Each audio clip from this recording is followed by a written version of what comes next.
You can't accuse India of being a tariff abuser and at the same time expect a strong U.S.-India relationship, particularly in regard to China and other threats to the peace and stability of the Indo-Pacific region. I think that Prime Minister Modi and his administration know President Trump very well. They know how to flatter him, whether it be with Howdy Modi or Gujarat conventions, and they will come up with something which at least defers any immediate adverse impact on U.S.-India economy.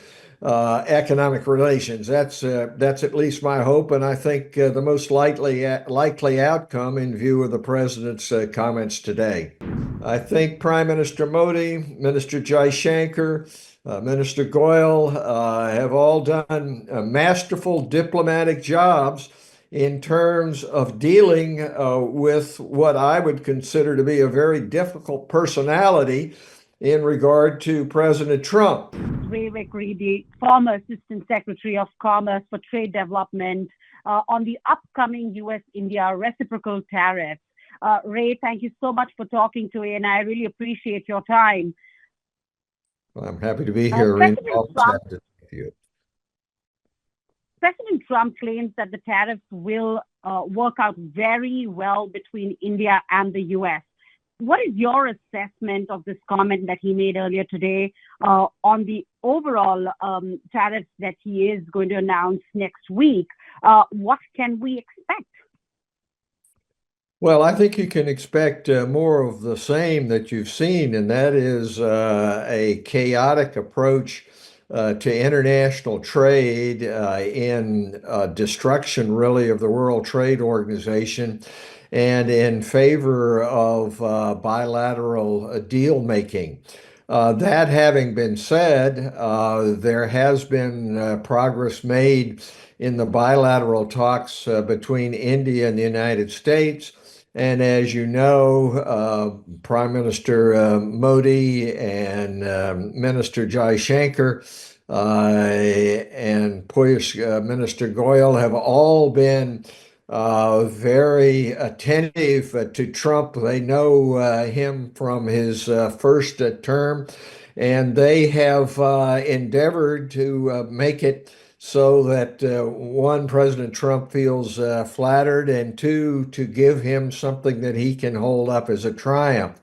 So I don't know exactly how he thinks he's going to square the circle. He says that he's going to announce these reciprocal tariffs on April 2nd, and yet at the same time you have the government of India saying, well, we're moving toward an agreement in September. My best guess is that, as in the past, the can will get kicked down the road and there won't be anything immediate, although there will be a bluster about how America First is being applied to the economic relations between the U.S. and India. It's my hope that the relationship, of course, will continue to be strengthened economically. I don't see a separation really between strategic matters and trade matters. They're all part of the same reality. And you can't accuse India of being a tariff abuser and at the same time expect a strong U.S.-India relationship, particularly in regard to China and other threats to the peace and stability of the Indo-Pacific region. What key sectors in the past, and what key sectors do you think that will be impacted the most? And how do you think these tariffs will be different from the previous U.S.-India trade negotiations or trade talks, as we call it? Well, hopefully, India and the U.S. are going to move toward a lessening of tariffs across the board. That'll be good, particularly for pharmaceuticals. It'll be good. It should be good for auto parts. Yet at the same time, Trump says that he's negotiating, expects a good outcome in U.S.-India talks. He's slamming the rest of the world in regard to automobiles and auto parts. As you know, there is a booming manufacturing sector in India in regard to automotive parts. And that should be an area which is benefited by these talks. But as I said earlier, unfortunately, there doesn't seem to be an overall ethos and strategy for the U.S.-India economic relations. It's one of a transaction, and what do we get today, and what can we hold up as a victory for the president? Again, though, I think that Prime Minister Modi and his administration know President Trump very well. They know how to flatter him, whether it be with Howdy Modi or Gujarat conventions, and they will come up with something which at least defers any immediate adverse impact on U.S.-India economy, economic relations. That's at least my hope, and I think the most likely outcome in view of the president's comments today. Now, you said, this has played out before, and it's often pushed under the rug when it comes to, a trade deal between the two nations. What are the potential economic consequences for U.S. and India businesses across technology, agriculture, pharmaceuticals, and manufacturing if things go south on April 2nd?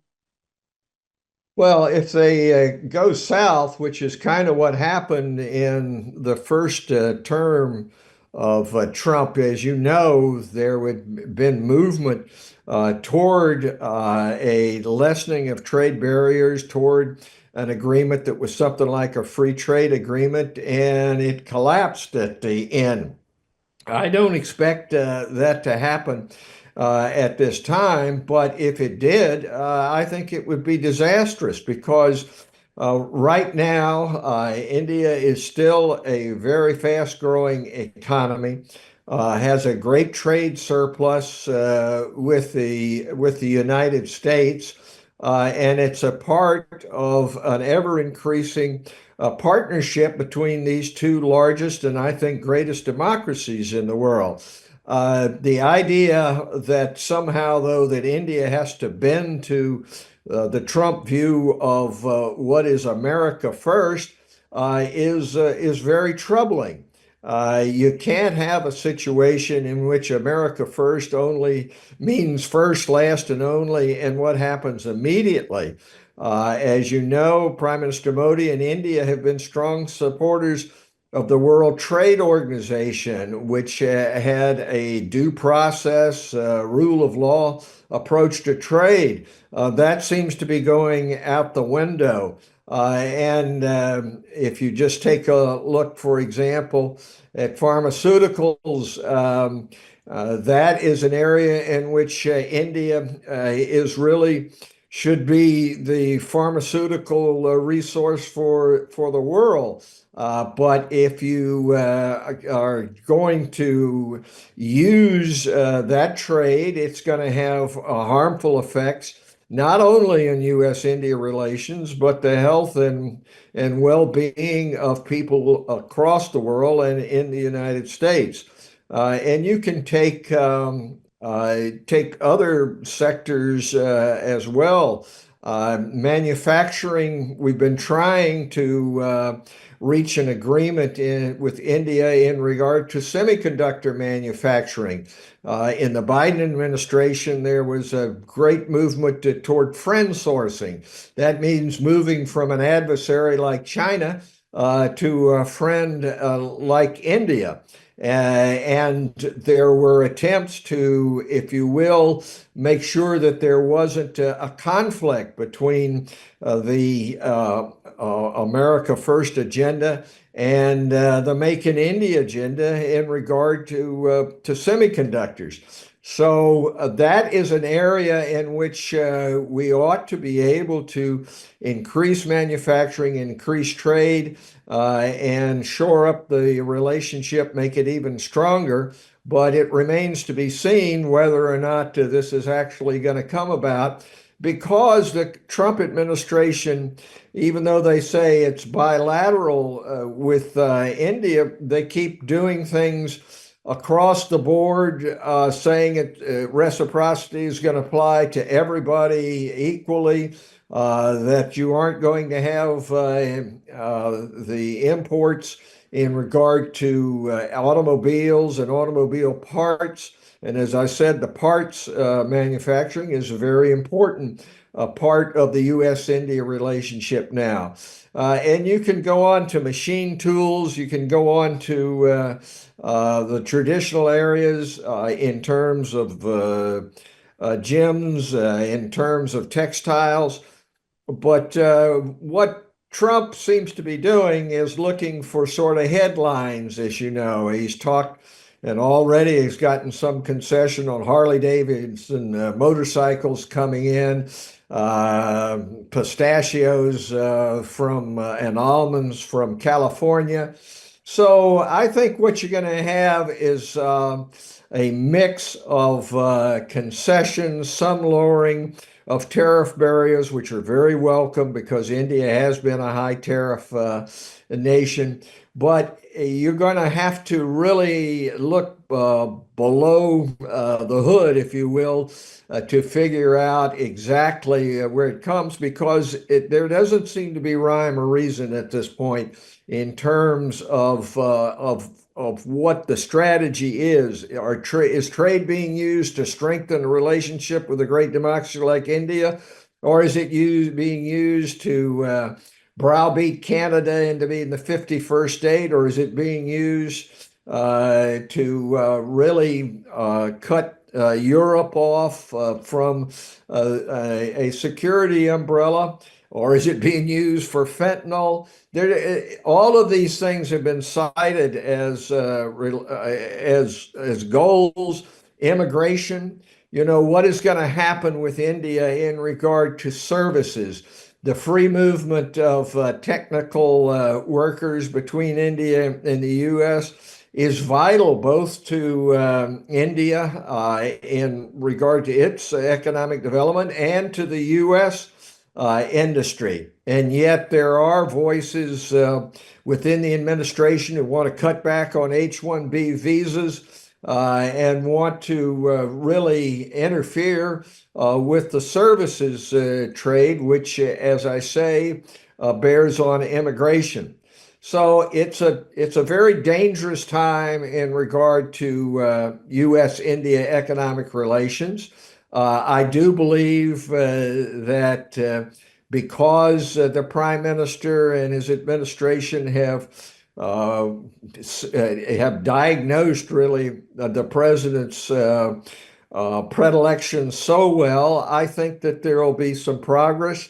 But we really need to move to something that is substantive, that has these two great democracies in something that approaches a free trade relationship, so that the resources, which are so great in India in terms of technical resources and even in manufacturing, just shifting defense production from just a sales arrangement to a Make in India. All of these things need to be addressed, but they can't be addressed simply with we're going to make a deal and we're going to come out on top, and we'll be able to say that a great victory has been achieved, which has been the history of what has happened so far in the first 2 months of the Trump administration. Right. Now, from a geopolitical standpoint, how do these tariffs reshape the strategic relationship between the United States and India? You did talk about it briefly, but let's just dig in a little deeper and understand, from a geopolitical standpoint. Well, I think this is really fundamental. When the U.S.-India relationship opened up in the early 1990s, it was really in large part driven by reforms in India, which made it possible to have an economic relationship which had not been in effect during the period of estrangement between the U.S. and India. I wrote a book on this, which was published in 2010, and I was the assistant secretary who worked with Ron Brown, Jeff Garten, and others to do the presidential trade missions, which opened it up. And that led then to a deal on civil nuclear, which in turn provided a level of trust between the U.S. and India, which has borne great fruit strategically. Now, it hasn't done as well commercially as it should. And that is a hopeful outcome of negotiations now. But the point is that the economic relationship has been a driver in the U.S.-India relationship. And it cannot be the case that the progress which we have made in U.S.-India relations will continue if there is this sledgehammer approach to India in regard to tariffs and economic trade, and indeed to the rest of the world. And you have the common interest in regarding to India. India's wanting to get China to play by the rules, that they don't just say Arunachal Pradesh belongs to China. And in regard to the South China Sea and the Indian Ocean, that China is able to control that. And so the economic basis for the relationship, it's not solely the basis, but it is a very, very strong indicator of how the relationship will grow and continue. So if it does not happen, then what happens is that it becomes sort of every nation for itself. And everybody moves toward the Trump view, which is one of transaction. It's not the Trump view is transactional as opposed to relationships. If you were involved in a relationship, which the U.S. and India are and should be, then you try to work out something which is a proverbial win-win kind of situation, which benefits both parties. You may give something in order to have a strengthening of the relationship in another area, or you may forego something immediately for a long-term mutual benefit. That has not been the history of the way in which President Trump has approached international relations, and it's very bothersome. As I say, and I'll repeat, I think Prime Minister Modi, Minister Jaishankar, Minister Goyal have all done masterful diplomatic jobs in terms of dealing with what I would consider to be a very difficult personality in regard to President Trump. But that is no assurance that this is going to turn out right.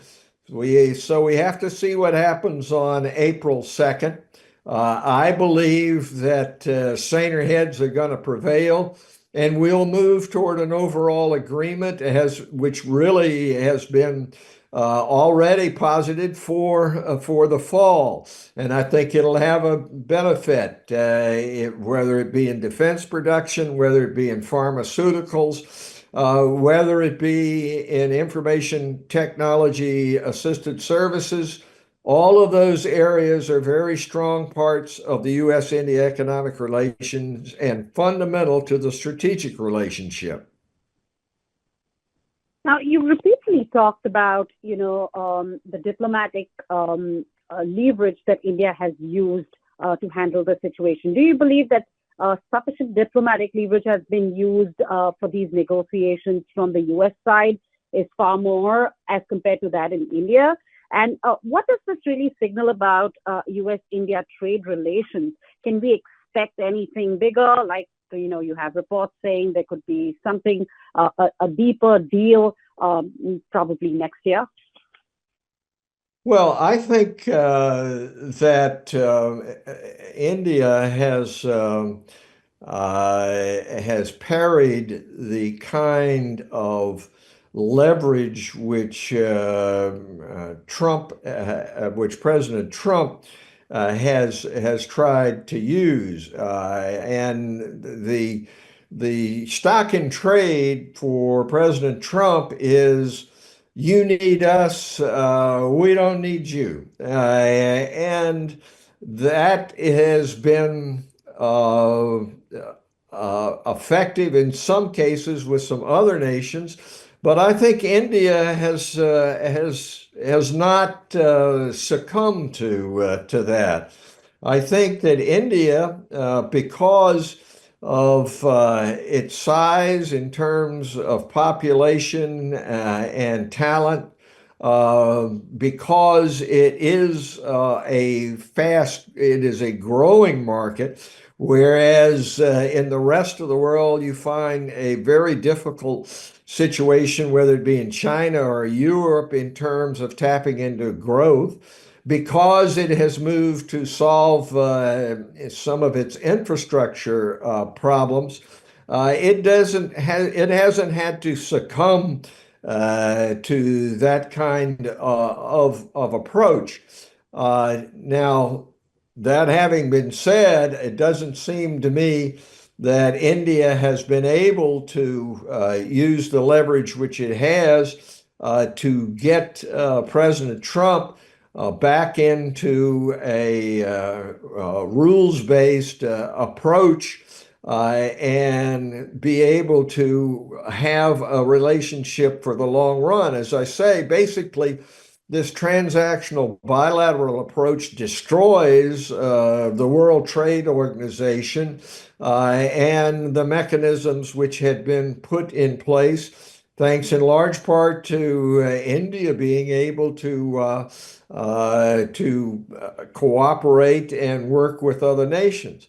And so what has happened is you've fallen back to a pre-World Trade Organization, a pre-multilateral approach to that which obtained in the early part of the 20th century.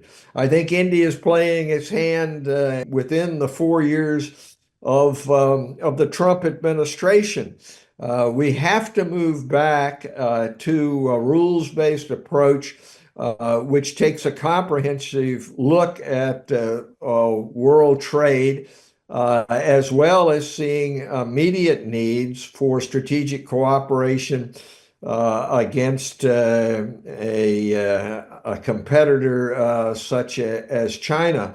And we don't have that at this point, and India hasn't been able to use its leverage to move the Trump administration. And to be fair, of course, nobody else in the world has either. But it's very early in the game. It's only two months into this.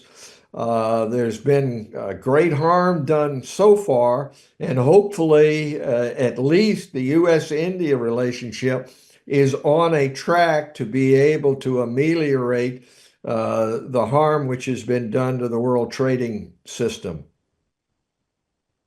Right. Now, you've observed and seen India's growth story over the last few decades now. How might these tariff policies influence India's economic positioning in the world? Well, it's been more than a few decades. Actually, I was in India as a Fulbright student in the mid 60s. So I've seen it change completely. And I've seen the self-assurance grow in India of its economic capabilities. And hopefully what will happen is out of these negotiations and separate and apart from the sort of sledgehammer approach which the Trump administration has taken, there will be a progress toward freer trade between the United States and India. That will bear terrific benefits both to the common man and woman in India and the United States, and to being able to build peace and stability in the world.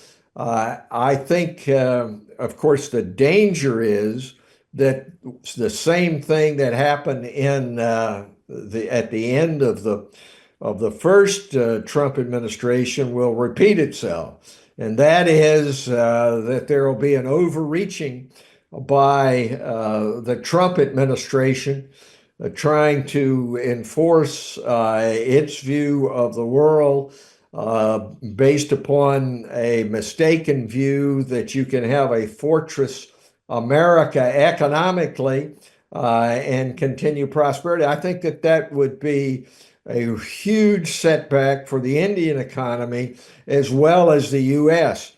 We are now already feeling the impacts of the chaotic approach to tariffs in the United States economically. We've had some of the worst results with the Dow Jones and other indices in terms of stocks. And if you look at what the consumer confidence is in the United States, it's plunging.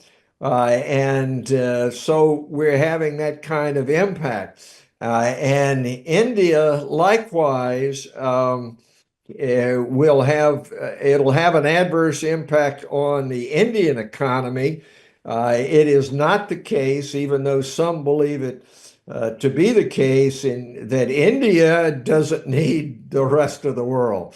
The fact is, the great engines of innovation are in the United States, and India needs to be able to tap into that technological innovation. The fact is that capital is needed, and the United States has capital for investment. Trade and investment go together. You can't have a situation in which trade plummets and the kind of investment which is needed to promote manufacturing and for other purposes, capital expenditures in India. You can't have that investment unless you're able to tap into stable and vibrant capital markets. So the knock-on effect of failure in regard to U.S.-India relations would be very serious for the economies both of India and the United States. Right. My last question. Drawing from your experience in trade development, what recommendations would you give policymakers to mitigate the negative economic impacts of these tariffs if they go south? Well, I think that what India has to do is to evaluate its position with the rest of the world as a hedge against the United States. There are pockets of growth in many areas of the world. Europe, even though it hasn't moved forward as rapidly as it would want to, needs very much the same kind of support in regard to IT and IT assisted services that the United States does. If you look at the kinds of leadership that Prime Minister Modi has provided in regard to the global South, that is very much the wave of the future. Whether it be in Africa, whether it be in Brazil, or the rest of Latin America. I think that there are near-term and near area opportunities in Australia and in regard to the nations of Southeast Asia. So I think that India is a hedge against the relationship going south with the United States. Needs to be able to look at those markets as well. You know, the history of the world is that if you can expand markets, you expand prosperity. The danger, of course, in regard to India is that it will be too much influenced by the President Trump approach and say, well, we're just going to operate bilaterally on an India first principle and forget the broad gauge approach, which India has been taking more and more multilaterally with international organizations, which need to be reformed, admittedly, but they don't need to be jettisoned and abandoned. So that's the way in which India can contribute. I think it's a great opportunity, if you will, for India, not just to try to keep its head down and appease President Trump, but to provide leadership in terms of the great principles that have been expressed historically about the world being one family, that what happens in other parts of the world are of concern to India. And I think India needs to fill in, if you will, some of the leadership which the United States is abandoning, both economically and strategically.